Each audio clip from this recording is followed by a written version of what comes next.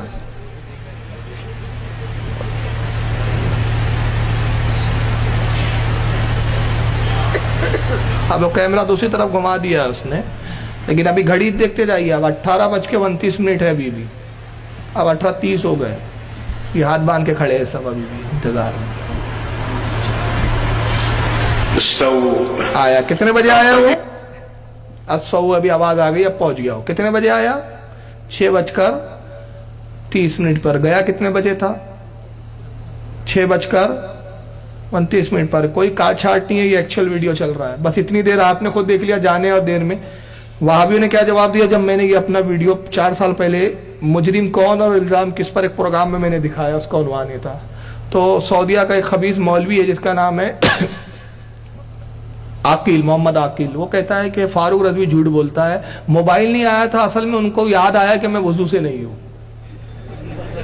دیکھیے آپ نیٹ پہ ویڈیو ڈالا ہوا، ان کو اچانک یاد آیا کہ میں وضو سے نہیں ہوں، تو انہوں نے لوگوں کی پرواہ نہیں کی، کتنے لوگ دیکھ رہے ہیں میری بے عزتی ہوں گی، انہوں نے اللہ کا خوف رکھا اور وضو بنانے چلے گئے۔ میں نے جواب دیا، جاہل تجھے جواب دینا بھی نہیں آتا۔ سب سے پہلی بات، یہ کتنا بڑا جاہل امام ہے تمہارے مسجد نبوی کا جس کے پیچھے تم اتنا مرتے ہو، اس کو یہ بھی احساس نہیں کہ مجھے نماز پڑھانی ہے تو وضو کر لوں پہلے۔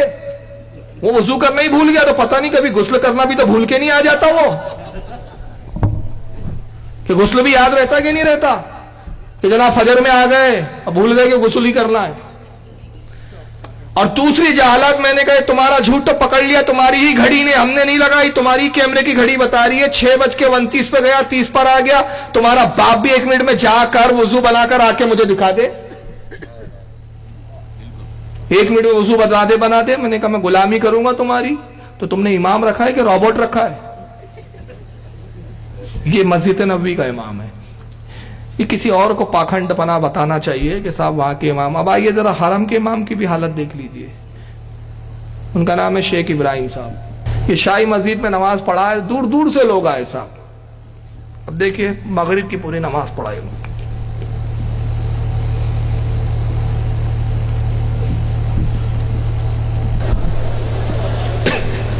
اللہ اکبر، یہ نیت باندھی، بہرحال پوری نماز تو نہیں دیکھیں گے ہم، پوری دیکھیں گے تو پوری مغرب نہیں ہو جائیں گی ہماری۔ میں آگے بڑھاتا ہوں، وہ خاص حصہ دکھانا چاہ رہا ہوں، جائز کی جالت سمجھ لیں۔ فسواک فعدل صوت۔ ہاں یہاں سے دیکھیے، یہ رکوع کرنے کے بعد سجدے میں گئے، وہ یہ پہلا سجدہ کیا انہوں نے۔ یہ حرم کا امام ہے شیخ ابراہیم، حرم میں یہی پڑھاتا ہے۔ اب ذرا دیکھیے اس کا تماشا، پہلا رکوع کیا،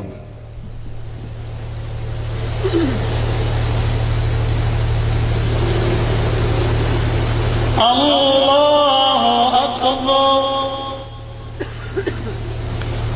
یہ سجدے سے اٹھا، دوسرا سجدہ کریں گا، اللہ اکبر، یہ دوسرا سجدہ۔ اب سجدے سے دیکھیں اٹھنے کا اسٹائل،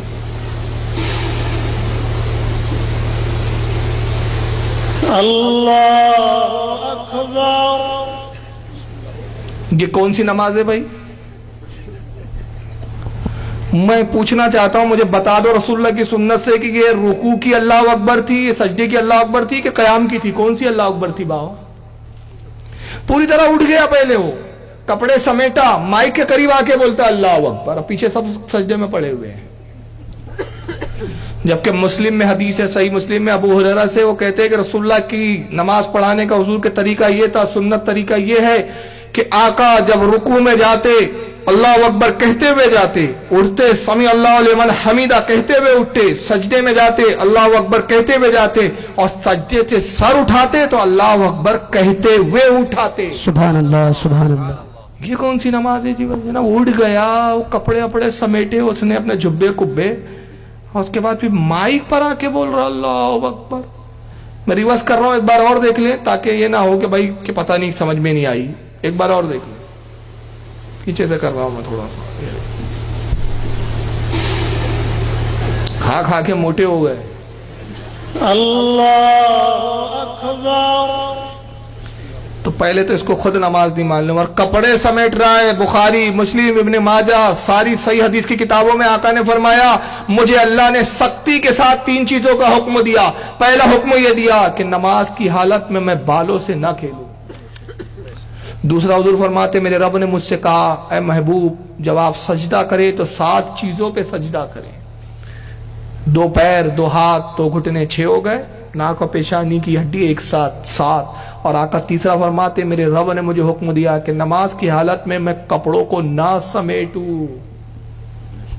کپڑے سمیٹ رہے آپ. اور اس پہ علماء نے فقہ نے فرمایا کہ جب نماز میں رکوع میں جاتے وقت یا اٹھتے وقت، سجدے میں جاتے وقت یا اٹھتے وقت کسی نے اپنے کپڑوں کو اٹھایا، پاجامے کو، تہبند کو، لنگی کو اٹھایا اس طرح، اس سے نماز مکروہ تحریمی ہو جاتی ہے، واجب الاعادہ ہے. نماز ذمے پہ باقی رہتی ہے، ثواب نہیں ملتا اس کا. اس جاہل کو نہ حدیث معلوم نہ کچھ، اور یہ حرم کے امام صاحب بنے بیٹھے ہیں. تو یہ دھوس کسی اور کو ڈالنا، میں چیلنج کرتا ہوں ان وہابیوں کو، ایک حدیث مجھے دکھا دو کہ حضور کی کسی حدیث میں ہو کہ حرم کے امام کے پیچھے نماز پڑھنا کتنا ثواب ہے. حرم میں نماز پڑھنا ثواب ہے، امام کے پیچھے کے بارے میں کوئی حدیث نہیں ہے. دوسرا سوال ہے کہ ان وہابیوں کے پیچھے اور دیوبندیوں کے پیچھے نماز پڑھنا کیسا ہے. ایک تو چیز دکھا دیا، اب ایک سوال میں کرتا ہوں، وہابیوں کے پیچھے نماز پڑھنا کیسا ہے یہ چھوڑیے، ان کے پیچھے نماز ہوں گی یا نہیں ہوں گی یہ بات کا میٹر ہے. پہلے یہ بتائیے وہابی امام کی خود اپنی نماز ہو جاتی ہے کیا؟ اور اس کی خود کی اپنی نہیں ہوتی؟ بدعقیدے کی نماز ہی نہیں ہوتی. جب عقیدہ خراب ہے تو اس کی اپنی خود کی نماز نہیں ہوتی. تو جب اس کی خود کی نہیں ہوتی تو اس کے پیچھے پڑھنے والوں کی کہاں سے ہوں گی؟ یاد رکھیے عقیدہ خراب ہو تو کسی کی بھی نماز قبول نہیں ہوتی. قرآن میں جگہ اللہ نے فرمایا، آیت کا مفہوم یہ ہے، ہائے وہ جان محنت کرے، مشقتیں اٹھائیں اور نتیجہ کچھ بھی نہیں. یہ ایسوں کے بارے میں کہا خوب نمازیں پڑھی، خوب کیا، لیکن عقیدہ ہی خراب تھا تو محنت کی، مشقت کی اور نتیجہ کچھ نہیں، 0/سناٹا. غوث پاک فتح الغیب میں فرماتے بدعقیدہ کی نماز کی مثال اس حاملہ عورت کی طرح ہے. دیکھ کیا پیاری مثال دی سرکار غوث پاک نے. بدعقیدے کی عبادت، بدعقیدے کی نماز اس حاملہ عورت کی طرح ہے جو 9 مہینے پیٹ میں بچہ رکھے، درد سہے، تکلیفیں اٹھائے، اور جب بچہ پیدا ہو تو مردہ. یہ ان کی مثال ہے.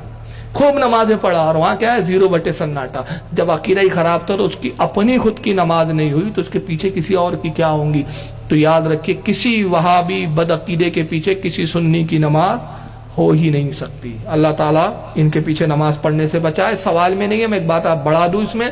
ہو سکتا ہے کچھ لوگوں کے ذہن میں خیال آتا ہے کہ بھائی وہ بھی تو کلمہ پڑھتے ہیں، وہ بھی تو نماز ویسی ہی پڑھتے ہیں. دیکھیے کلمہ پڑھنا کافی نہیں ہوتا. منافقین تو نبی کے پیچھے نماز پڑھتے تھے. کس کے پیچھے پڑھتے تھے؟ لیکن اللہ فرماتا ہے کہ محبوب یہ تو ایمانی میں نہیں داخل ہوئے ابھی تک.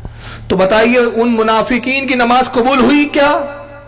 ایمان خراب تھا، عقیدہ خراب تھا تو نبی کے پیچھے نہیں ہوئی. تو اس کا جب عقیدہ خراب ہے تو اس کی اپنی کہاں سے ہوں گی؟ تو نماز تب مقبول ہوتی ہے جب عقیدہ مضبوط ہو. اور اگر کہیں ایسی جگہ آپ پھنس جائیں کہ جہاں سے بدعقیدوں کی مسجد ہے تو تب بھی یہ حکم نہیں ہے کہ ان کے پیچھے پڑھ لو. حکم یہ ہے کہ آپ تنہا اپنی نماز پڑھ لیجئے، اللہ تعالیٰ جماعت کا ہی ثواب عطا فرمائیں گے. کیونکہ عذر ہے، عذر کی بنیاد پر حکم بدل جاتا ہے. اللہ تعالیٰ ہمیں عمل کی توفیق عطا فرمائے.